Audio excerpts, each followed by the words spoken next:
Hi అండి. పప్పు మామిడికాయ మనం అందరం వండుకుంటాం కదా. అయితే ఇందులో మనం మునగాకు స్పెషల్ అనమాట.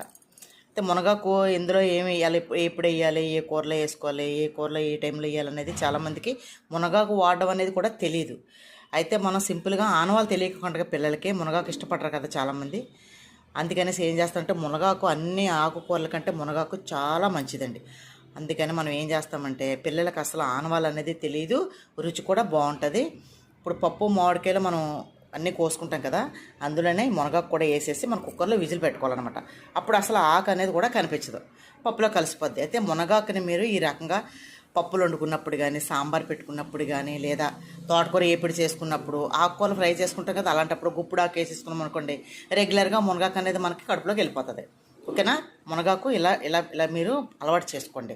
ఇప్పుడు పప్పు మామిడికాయ వండుతున్నాను, చాలామంది డైరెక్ట్గా పప్పు మామిడికాయ వండుకుంటారు. అందులో ఈ మునగాకు అనేది వేసుకున్నాం అనుకుంటే సరే ఎంత వేస్తున్నాను నేను, ఈ మునగాకు అనేది వేసామనుకోండి, ఈ రకంగా మనం మునగాకు కూడా తినచ్చు. ఓకేనా? ఫుల్ వీడియో ఛానల్లో అప్లోడ్ చేస్తాను, చూడండి. బ్యాచిలర్స్ సింపుల్గా వండుకోవచ్చు. మునగాకుని ఎలా వాడాలో, ఏ